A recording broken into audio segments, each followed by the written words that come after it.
So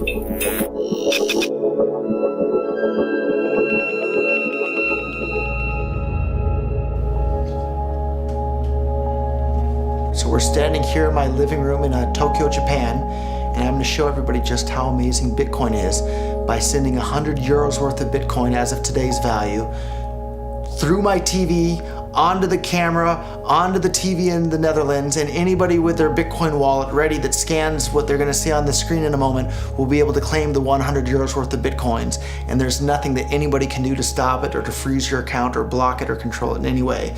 So on the TV here, we have a Bitcoin address that I've just generated. And I have my phone here. I'm going to scan the QR code for the Bitcoin address on the TV. Now I have it. I'm going to send 100 euros worth of Bitcoins to that address. So we'll hit send. And anybody can monitor on blockchain.info the balance of this address. There it is, 100 euros worth of Bitcoins just arrived at this address. So total received 100 euros, final balance 100 euros. Just like that. So on this next screen you're about to see, anybody with their Bitcoin wallet that scans the private key that corresponds with that address will be able to claim that money just by scanning the code that you're about to see on your television. So if you want to take a look, here it comes, 100 euros ready for anyone to claim. All you have to do is scan this one right here, and it's 100 euros worth of Bitcoins as of today. By the time you scan it, it might be worth even more. So there it is for anyone ready to claim with their Bitcoin wallet. Okay, Holland, now you've just seen the power of Bitcoin. I sent 100 euros worth of Bitcoin from here in Tokyo directly to you guys through this camera, through the network, through the TV, right into your home. If I had tried to do that, send you the money with a traditional bank, it would have taken several days and probably cost 30 euros. I just did it right now with Bitcoin instantly, basically for free, and didn't have to ask anybody for permission. I didn't need a bank, I didn't need a government, I didn't need anybody. I just needed myself and you and our smartphones to do it. That's the power of Bitcoin. This is Backlight. Welcome to a world in which we can be our own bank.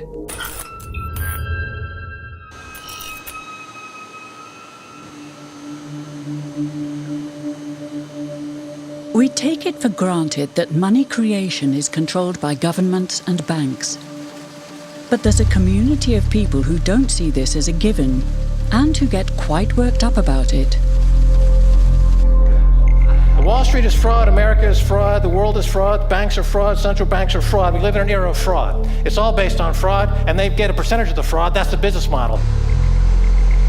To suggest that there is any moral or ethical aspect to anything that's going on now is to be completely naive about the fact that we live in an era dominated by financial terrorists, jihadis of banking. They're here to kill you and themselves. They believe in an ideology, not the Quran, but Adam Smith, that they completely misread and interpret as something to justify their blowing themselves up. Janet Yellen's a terrorist! Mario Draghi's a terrorist! The Central Bank of Japan is a terrorist! These are the real terrorists! Funds received. This community is switching to what they think is a better monetary system. A system in which banks are no longer needed because payments could be made directly from one person to another. In a system of debt, one of the two parties is always the slave. And that is the architecture of money we live in. That is the architecture of money we use in our civilization. An architecture of money where you have no control. An architecture of money where every interaction is mediated by a third party that has absolute control over that money. Bitcoin is fundamentally different because in Bitcoin, you don't owe anyone anything and no one owes you anything. It is not a system based on debt. It is a system based on ownership. And no one can censor it, no one can seize it, no one can freeze it. And what they will tell you is that they're worried. They're very worried. They're worried that criminals will use Bitcoin. But the truth is that they're far more terrified than all of the rest of us will. Thank you. Bitcoin, the cryptocurrency that was mostly known as a convenient tool for criminals, has suddenly become an important topic at conferences on financial innovation all over the world. Proponents speak passionately of a digital miracle that can save the world from financial ruin. The Bitcoin story starts off like a gospel revelation. It's November the 2nd, 2008, just 6 weeks after the Lehman Brothers collapse, and all over the world there are panicked debates about how to save the banks. Then, on a little visited web forum for cryptographers, a document appears in which a completely new monetary system is proposed. The visionary author calls himself Satoshi Nakamoto. First time I heard about it, I was at lunch with a buddy in Texas, and he said, man, there's this crazy new money. And so we talked about it over lunch, and then I went home and I said, man, I wanna see if I can buy some. At first, I wanted to buy some. I emailed a friend of mine.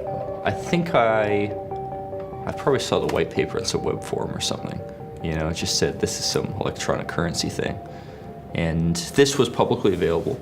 You know, this was posted, I think December, 2008 or something. And these were the darkest days of the financial crisis. So that to me suggests a very clever mind that saw an opportunity, the perfect opportunity to introduce a new radical technology and a new radical approach to money and finance at just the right moment when people would be very open to making this big shift that's required to adopt a new currency. I'm pretty sure Satoshi is a human being, although I'd really love to go find out that he was some advanced AI. But 99.99% chance he was a human being. What's exciting for me is like a global economy. Right now we say we have a global economy, but I can't take $1 and give it to you in the Netherlands and then you know what to do with it, right? You would have to go and change it to your native currency. And when you kind of eliminate that step, and I can just send you one form of payment and you can send me a product in a matter of seconds, that starts to change things from a global perspective. So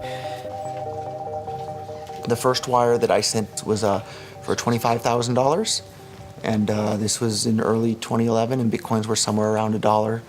All the way along, I was buying Bitcoin, and anytime I managed to earn some dollars from my other company, I put it into Bitcoin, and at this point, the vast majority of my net worth I've been keeping in Bitcoin for a while now.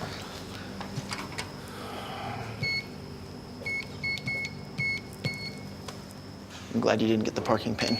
The car is actually like the perfect color for Bitcoin. It's like the Bitcoin orange.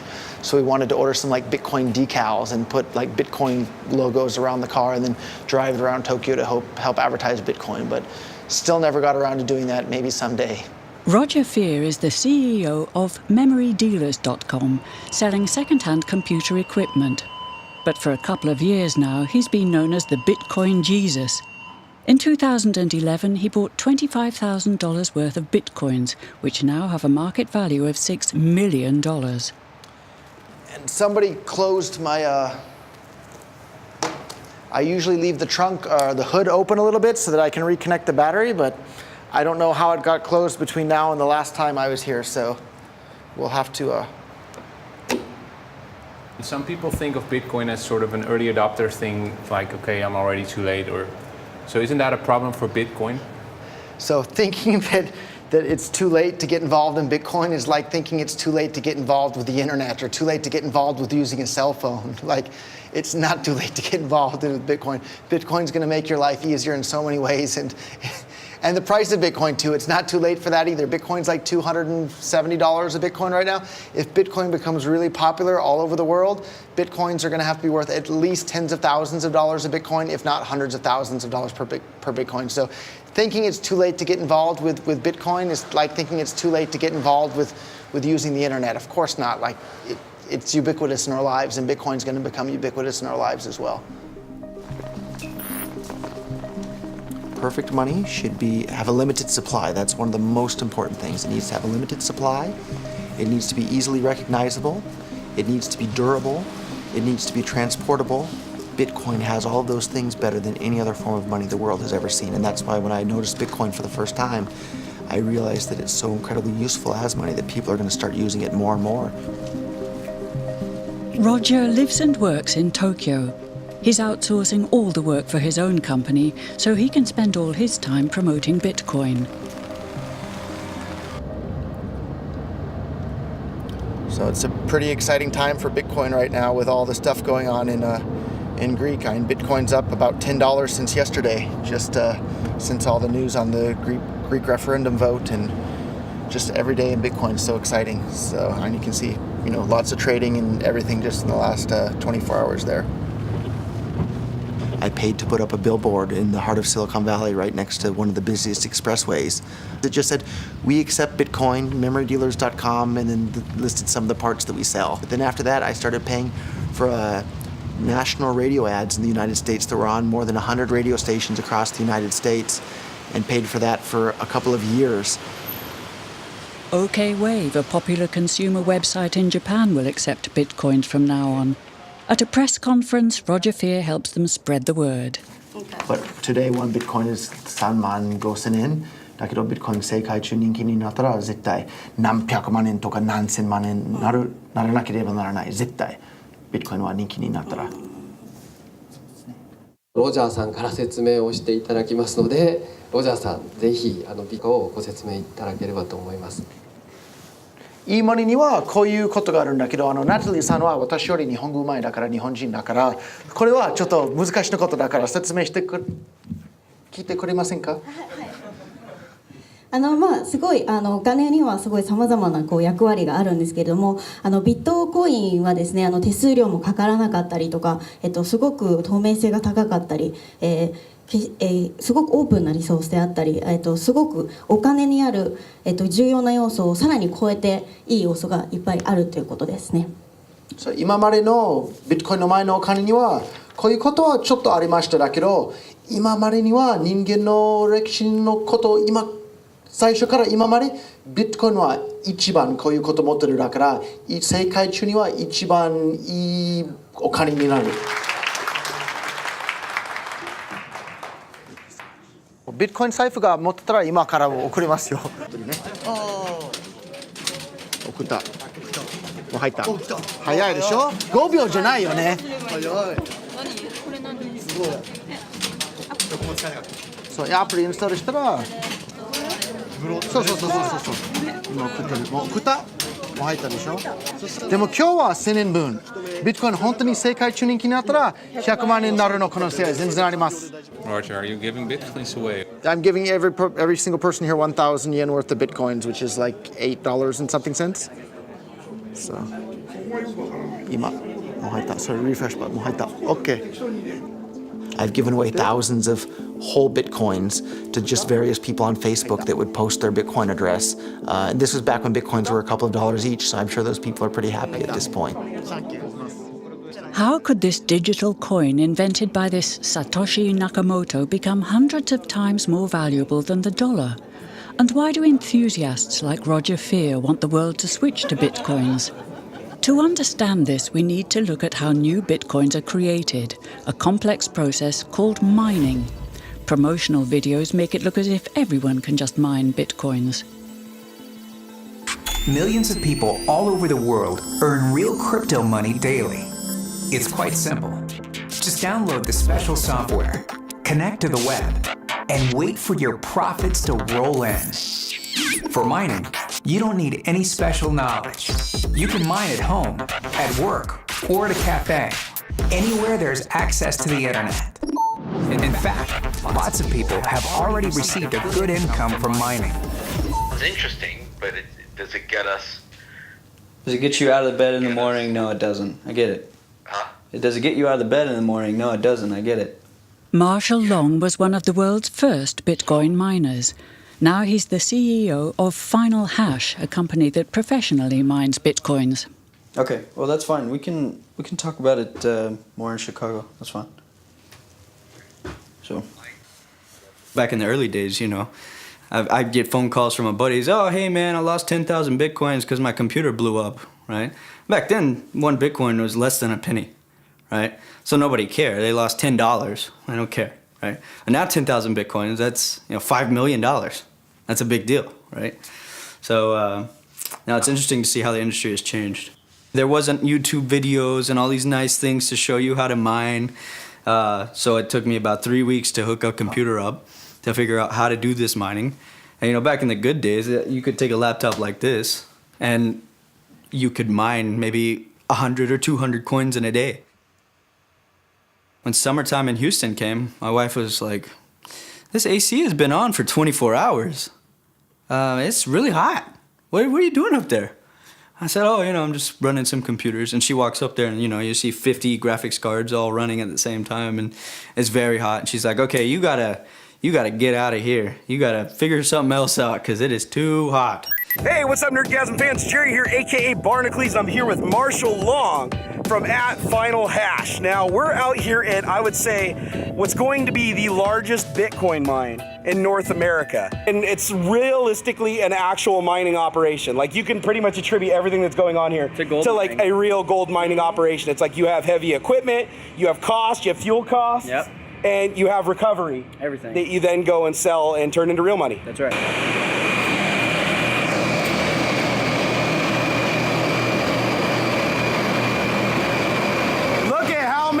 Machines are in here. You got S4s, S5s, everything. Actually, this looks like it's mostly S4s, huh? S4s in here. This is literally the loudest place ever. It's like being in a wind tunnel. You got air blowing through the top.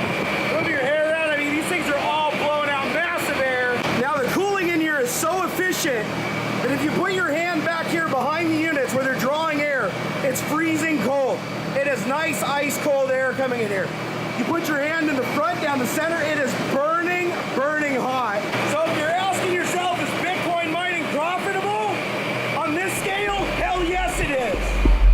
A Bitcoin is the reward for solving complex mathematical puzzles, and Bitcoin miners let their computers work day and night to complete these tasks. All the Bitcoin users in the world are connected, and together they constitute a network that processes and checks all Bitcoin transactions in a public ledger called the blockchain, and Satoshi Nakamoto designed it in such a way that users can create a free and anonymous Bitcoin account number, a so-called wallet.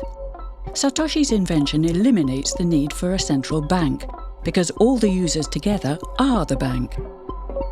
But early Bitcoin users had no idea how big Bitcoin and the blockchain would become. I think sometime in spring of 2010, I could be wrong on the exact dates, but basically someone put out a request saying, hey, I'd like to buy something with Bitcoin. Will anyone buy me a pizza? And I believe someone here in England bought the person in Florida a pizza for 10,000 or something Bitcoins. I mean, it'd be worth, a very large sum of money today. And that was the first Bitcoin commercial transaction. Garrick Heilman, an economist at the London School of Economics, was one of the first scholars to study Bitcoin and the blockchain as a serious monetary system. As a scholar, did you sort of label it, or was it something totally new to you? It looked very different to me. I mean, as soon as I heard the word decentralized and the fact there was a network powering this currency rather than a central issuer, that immediately captured my interest as something quite different based on what little I knew about alternative currencies at that time. What it meant for people who are libertarians in particular is that the government couldn't come in and shut down a server and end Bitcoin. It would have to shut down the entire internet or turn off the electricity grid to stop Bitcoin. And so that was really attractive to people who are worried about these types of things. Many of the early Bitcoin enthusiasts were libertarians who saw Bitcoin as the ultimate remedy for state intervention. This was also what attracted Roger Ver to Bitcoin. In his early 20s, he was a candidate for the Libertarian Party in California. But during his campaign, he was sentenced to 10 months in prison for trafficking illegal fireworks. According to him, this was a political case brought by people who opposed his ideas. So I have 2 Bitcoin-related GIs. I have the bitcoin.org and I have the blockchain.info Bitcoin blockchain logo. So you think it was a political case? There's no doubt in my mind whatsoever, and in fact, even at one of the pretrial conference things with the ATF agents, my attorney and the U.S. attorney, my attorney was saying, hey, these are store-bought firecrackers we sold on eBay. We can pay a fine, do some community service, and be done with this. There's no reason to destroy my life over it and send me to prison and make me a felon. And the U.S. attorney at that point was kind of nodding his head like that sounds reasonable. And the ATF agent literally pounded his hand on the table and shouted, but you didn't hear the things that he said, which I think summed up very clearly. They weren't mad about anything that I had done. They were mad about the things that I had said, because the ideas that I'm trying to spread are subversive to the state. And I did 10 months in federal prison, and I was scared of the U.S. government. The moment I was allowed to leave the U.S., I left, and I haven't lived there ever since. And they have what's called an exit tax. So at the time you announce you're a United States citizen, they tax you on your entire net worth at capital gains tax rates, and you have to pay them that money. Otherwise, they'll probably either send you to jail or at the very least not ever let you back in the country ever again. If you think about it, it's not all that different than slaves from the past having to buy their freedom from the plantation owner. Money creation by the state is sort of connected to state aggression for you, right? In my line of thinking is if you or I create counterfeit euros or print euros or dollars or yen, we would go to jail for counterfeiting because it's destructive to the economy. By counterfeiting dollars, it's stealing from everybody else in the economy that has money. When governments do the exact same thing, it has the exact same negative effects. The only difference is they call it fancy names like quantitative easing or economic stimulus, but it's destructive for the exact same reasons.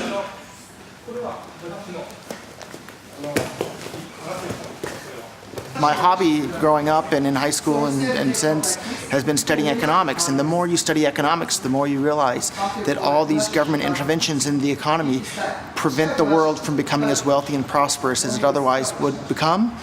And suddenly now we have this tool that separates money from state. Like everybody today thinks that separating church and state, yeah, of course they should be separated. But a couple hundred years ago, it was, heresy to say that church and state should be separated. And today it sounds maybe a little bit crazy to say that money and state should be separate. But I think in another decade or two, people are going to think, oh, what the heck were we thinking, letting governments be in charge of money? That caused so many problems and so many misallocations of resources around the world. Of course, Bitcoin is better.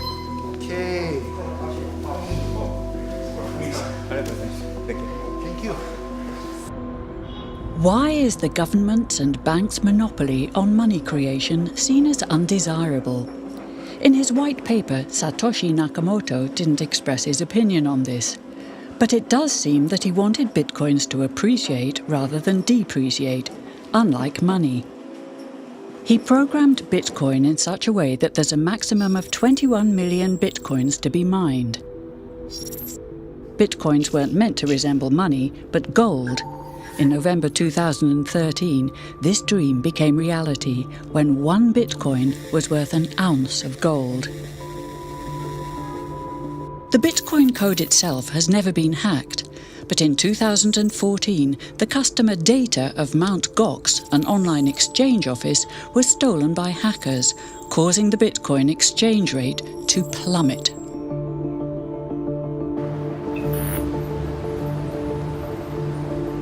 At the Financial Times in London, journalist Izabela Kaminska has been critically following the Bitcoin exchange rate and community since the very beginning. I've always been a geek about finance, and I've always been a geek about how the system works. So like the really boring nuts and bolts, the plumbing of the system. And I think in 2008, it was the first time we all really thought, actually, not only is the system as we know it possibly crumbling, there might be opportunities for new systems to come up as a result of it. Yeah, exactly. Yeah. Well, yeah, so I guess I started writing about it again around here, 2012. And then we had the first little rally. And then this is also this is very reminiscent to the classic bubble chart. I know that you guys want to change the next. So you see, this is the famous bubble chart, which has takeoff, first sell-off, bear traps. That's the first little micro, mini dump. Then you go to the new total bubble, then it crashes. Then there's a bit of like a return. People think maybe it's going to come back, and then it crashes again, and then it gets back to a more realistic trajectory. And you'll see that really is very reminiscent to what we've seen here. What everyone is really wondering is, will we see a consolidation of this price, or will it recover somewhat, or will it go completely to zero? There are really... What do you think? I think what's best for Bitcoin is actually if it just stays stable. So everybody agrees volatility is currently the biggest enemy of Bitcoin. Satoshi's dream, what would that be? the paper doesn't really say what his big dream was. He just wanted an efficient mechanism that was cheap. But in terms of what I think people have projected his vision as being is this world where we are all our own bank. We don't have to depend on any intermediary, and banks are gone. In the current economy, because of the way our system is structured, if I decide to hoard my dollars, I'm usually hoarding them in an institution that is using them as a means of capital raising, and they will be lending them out. So my money, even though I'm saving, that saving is going into an investment somewhere else, being done by a bank, etc., and it's helping to grow the economy. So my saving doesn't disadvantage the economy. But in Bitcoin, there isn't that opportunity. So a hoarded Bitcoin is a hoarded Bitcoin. It's totally idle. It has no interest, it has no yield. It is simply sitting there doing nothing. And yet the person who holds on to it thinks they have a right to future income flow as if they had been investing. When the line was flat, people like massively bought in or mined Bitcoins, and they are now like multi-millionaire billionaires. They're the new 1%. They're the 1% of the Bitcoin economy, which again goes against the whole democratization side of the argument, because really you're not democratizing the economy. You're just transferring the power from the existing elite to a new elite. The fact that a few early Bitcoin miners and investors are now multi-millionaires is reminiscent of the current banking system, in which bankers are accused of personal enrichment.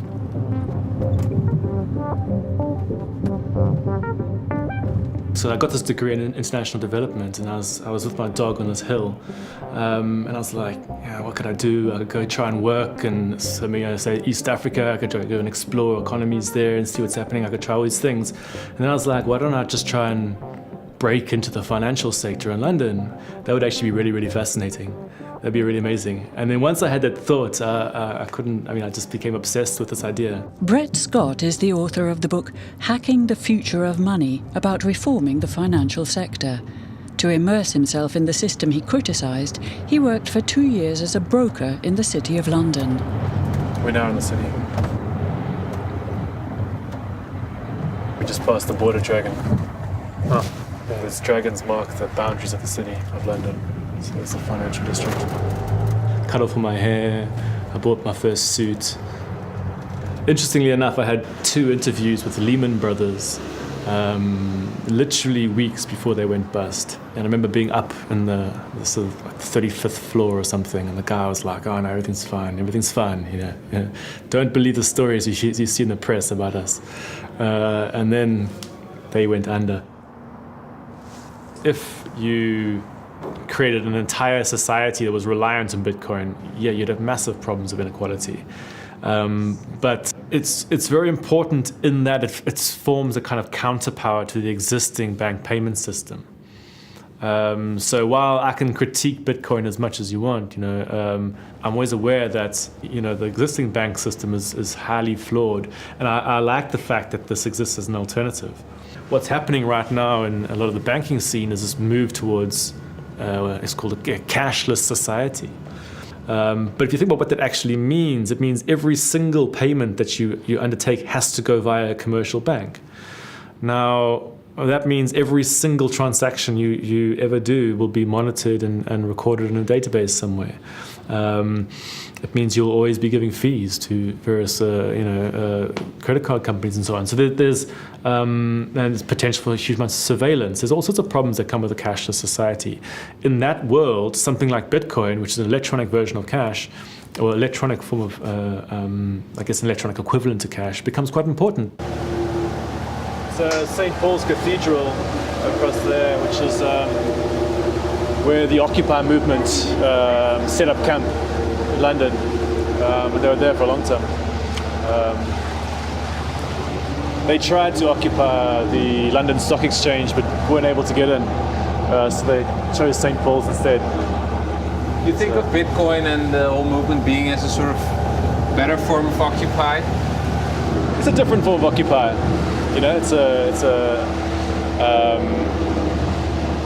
Maybe it's a follow-on from the Occupy movement in some ways. Bitcoin, as a form of protest against the current banking system, is propagated in the Netherlands by 3 Bitcoin enthusiasts who have created an app called Bitkassa and who are now trying to convince all retailers in Arnhem to accept Bitcoins. Als ik nu mensen spreek over hoe Bitcoin werkt, dan kijken ze in eerste instantie soms vreemd op van, goh, werkt dat zo en wat bijzonder en apart. Maar diezelfde mensen weten ook helemaal niks van hoe het huidige systeem eigenlijk in elkaar steekt. En dat is echt ook bijna niet te geloven eigenlijk. Nee. Hoe dat Mensen willen het ook. Je merkt vaak dat stuit op weerstand of gewoon ontkennen. Van het kan niet dat daar een klein clubje bedrijven is die al het geld maken. En dat wij niet alleen als individuen, maar ook als bedrijf en zelfs als overheid, dat bij die banken moeten lenen. Terwijl die banken dat letterlijk uit het niets maken. Dus ja, dat vind ik super scheef. Nou, we zien hier de plattegrond van Arnhem. Dit is een beetje het centrum van de stad. We hebben hier het modekwartier. En je ziet dat de bitcoin-acceptanten zitten verspreid. Maar met name in het centrum hebben we een enorme grote hoeveelheid bitcoin-acceptanten. Kun je zonder euro's gewoon een week een leuke tijd hebben in Arnhem? Dan vermaak je je uitermate goed, ja. Je kan overnachten, je hebt vrije tijdsbesteding. Je kan naar het wijnmuseum bijvoorbeeld, en bowlen. Ja, er zijn al verschillende toeristen geweest, eigenlijk Bitcoin-toeristen, die speciaal naar Arnhem zijn gekomen omdat we hier iets hebben opgezet waarmee je gewoon met gemak een weekend een hele leuke tijd kan hebben en alleen maar bitcoins kan uitgeven. Hoe is het verder? Loopt nog niet echt storm met de betalingen, geloof ik? Nee, dat valt wel mee. Er zijn wel enkele mensen geweest die hebben betaald met de bitcoin. Ja, maar kan nog wel wat meer, geloof ik. Altijd. Ja. Eigenlijk liever meer als met pinautomaat, maar ja, dat is afwachten allemaal. Hè. Weet je, iedereen is verkikkerd op die pinautomaat of dat pinpasje. Maar iedereen die loopt met een smartphone. En als je die banken dan neemt, die nemen gewoon te veel geld voor alles. Dus je moet die pinautomaat huren of kopen. Je moet bundels kopen. En dan de stortingen moet je betalen. Al die dingen, als je dat allemaal bij elkaar optelt, dat kost gewoon te veel geld. En u als ondernemer krijgt dus bitcoins. Ja. Maar u krijgt via Bitkassa-systeem krijgt u euro's uitbetaald. Ja. En wanneer zou u ervoor kiezen, denkt u, om die bitcoins te houden en te zeggen, ik hoef ze niet omgewisseld te hebben in euro's, ik hou ze wel als bitcoins? Als het echt daadwerkelijk omslaat. Dus dat je ook echt in de gaten krijgt van jongens, nou gaat er echt een sneeuwbal rollen, dus dat die meer wordt. En dan ben je eigenlijk van nou gaat het lukken en dan gaan we gewoon verder. Dan ga ik gewoon verder. Deze studenten die hebben van de hand allemaal bitcoins gekregen en vanavond gaan we die uitdelen. Ja? Nou, ik verstuur nu die bitcoins en dan zou het bij jullie allemaal tegelijk moeten binnenkomen. Het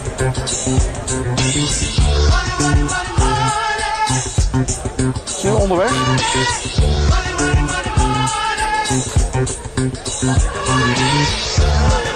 Binnen?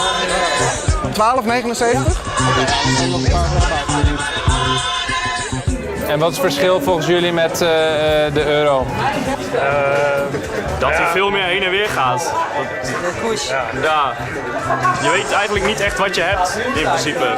Zoals nu hadden we 12,69 en nu hebben we weer 12,72. Beside the ease of use, the Arnhem students have also noticed a less pleasant quality to bitcoins: the fluctuating exchange rate compared to other currencies, which could make a beer a couple of cents cheaper or more expensive between ordering and serving.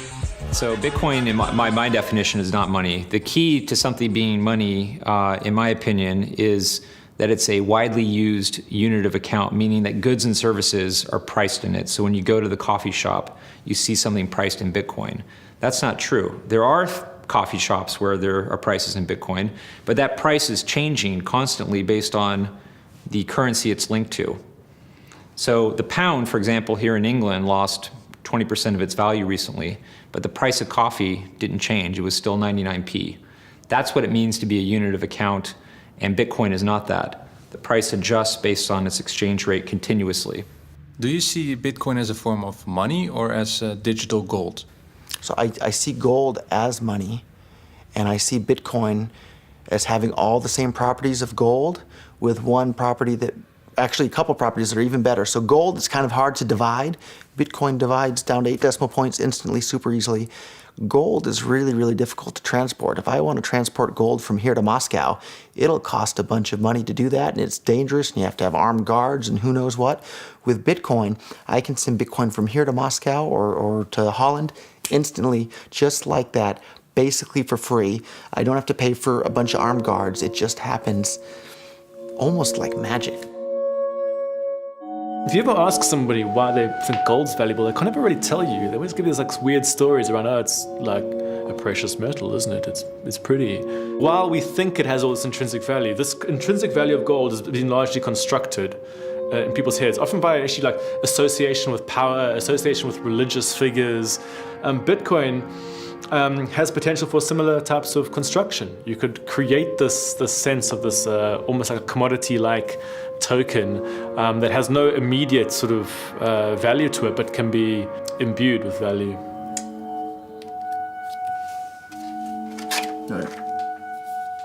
As more people start to mine, they become harder and harder to find. So it's kind of been I correlate it to like an arms race, right? The guy with the biggest gun wins at this point. So this is the newest place we've started working on here.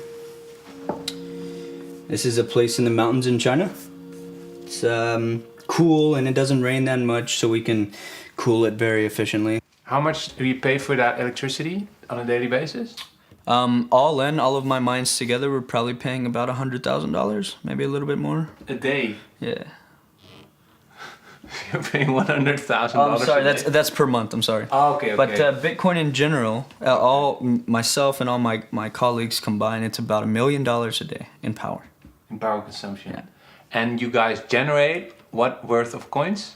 We're generating, of course it depends on the price, right? Mm-hmm. But current market price? Right, so we'll just say for $250. We'll just put the price at $250 for easy numbers. You're finding roughly around 25 Bitcoins every 10 minutes. So you just take that and times it by an hour. So you're finding around 150 Bitcoins an hour. Take that times 24 and then you do that times 250. Do some back of that. So we're making about $900,000 per day. So a lot of people ask, how is that possible? And the reality is a lot of the Chinese guys, they are mining at a negative profit. One of my friends in Beijing, I met him last month. I met him up again and I asked him, last time I checked, man, your power was pretty expensive. Why are you still mining? And his only words were, I can't stop. I said, what do you mean you can't stop? You're losing money. He's like, well, I can't. I have all these, pieces of equipment and I just can't stop. It's gold fever, right? That's right. And it's interesting because a lot of my colleagues don't see it as a business subconsciously, right? They kind of get addicted to it and kind of get crazy about it.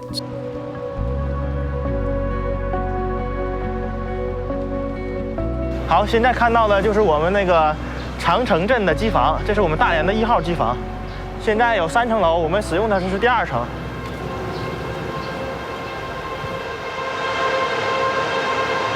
我们每天的产币量，像这种规模的产币量，大概是在20到25个币之间，大概有3000台左右。那员工大多数的时候，只要在工作时间都是住在这儿的。员工的收入在国内传统的行业来比，同样的职位的话，他们的收入应该是偏高的。这是我们员工的休息的地方，员工的生活很简单。基本上是很枯燥的，大多数时间除了看管机器，那可能就是睡睡觉、看看书、看看手机，这样。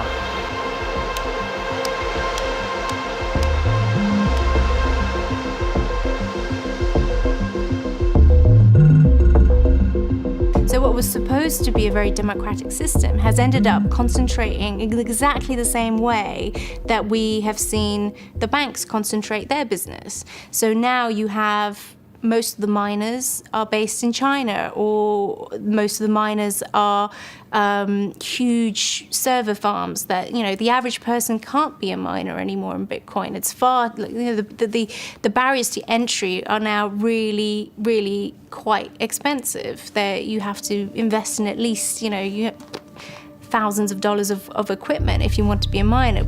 And a lot of people who got into the first year of Bitcoin actually had mental breakdowns. It was so beautiful. It was like you're seeing, you know, some of the most remarkable art ever for the first time.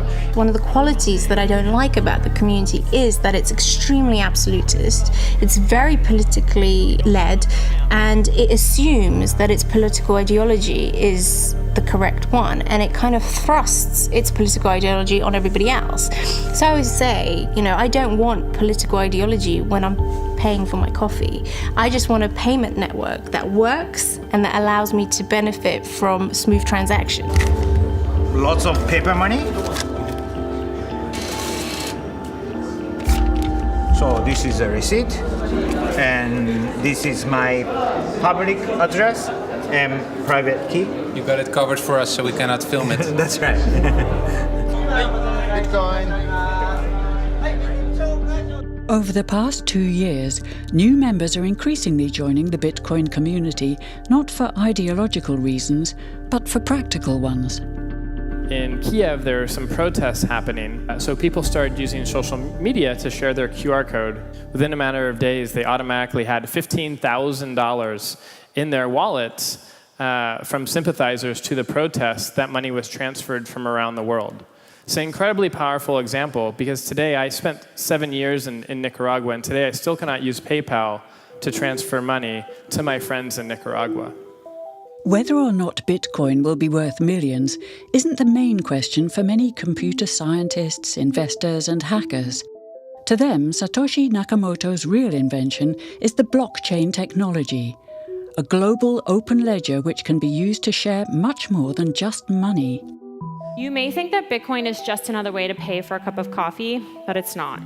Bitcoin is just the denomination used to pay the toll to put stuff on this global ledger.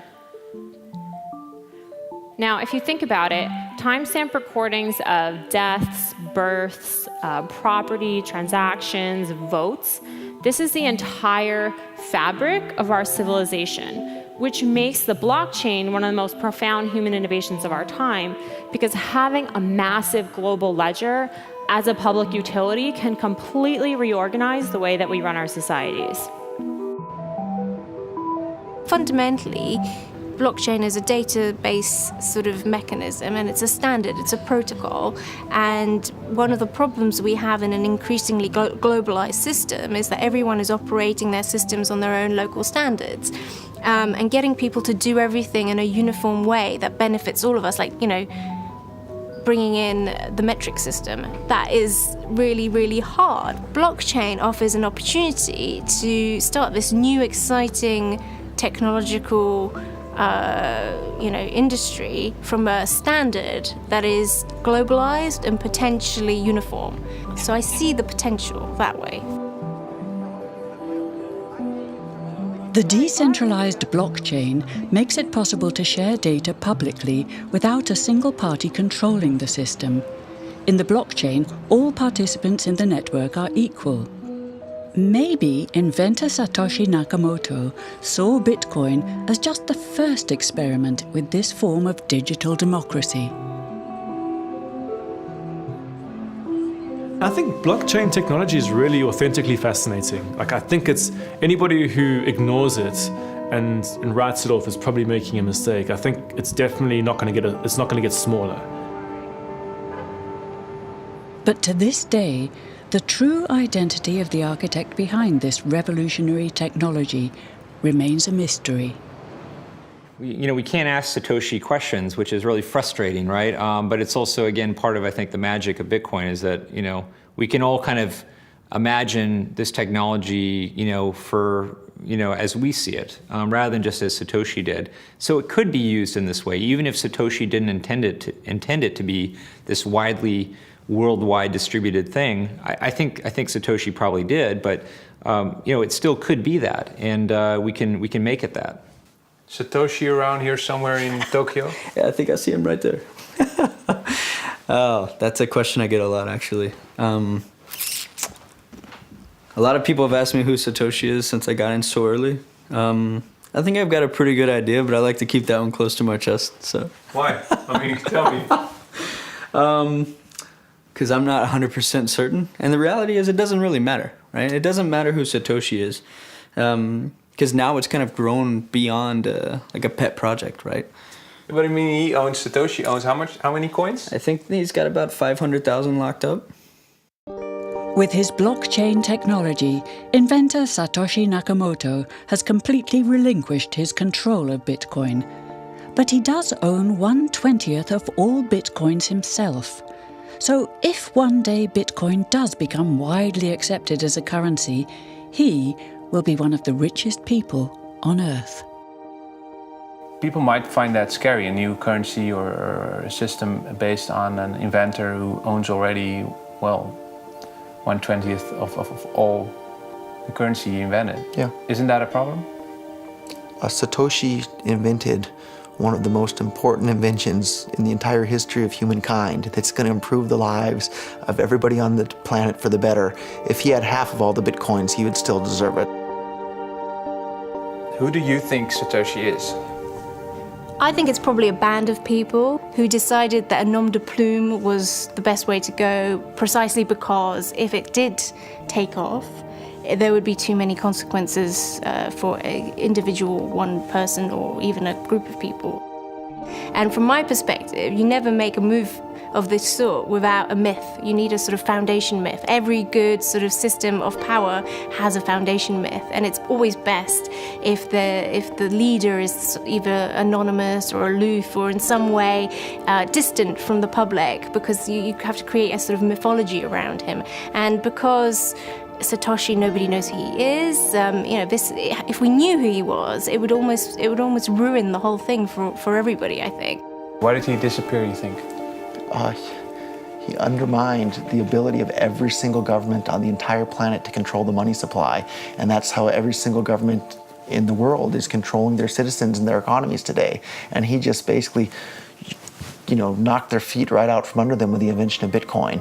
And I'm sure that's going to make a lot of people who want to control other people by force really, really upset. So yeah, I think it's really, really smart for him to have disappeared. And for me, it probably would have been smarter for me to keep quiet too, but Bitcoin's too exciting for me to stay quiet about. I think a lot of people are underestimating the way in which Bitcoin and the blockchain are going to change the power structures in society in general. I mean, I grew up in the US and I see all these people like, yeah, nuke everybody in the Middle East and kill them all. And then they have the former Secretary of State, Madeleine Albright, on 60 Minutes, one of the most popular news shows in the US. And they asked her, they said, there's reports that more than 500,000 Iraqi children have died as a direct result of US sanctions. And she looks back at her with a straight face and she goes, it was a really tough decision, but I think that it was worth it. Worth murdering 500,000 kids because of what the government did? And I apologize for crying, but it just disgusts me from my core when I see government people murdering people around the world. It's not just theoretical, these are real people with real lives. And it's real people, and Bitcoin has the power to undermine everything they're doing to people around the world. And I'm sorry for shouting, but it just disgusts me what these people in government do. And they do it through central banking and through the control of the money supply, and Bitcoin takes that away from them.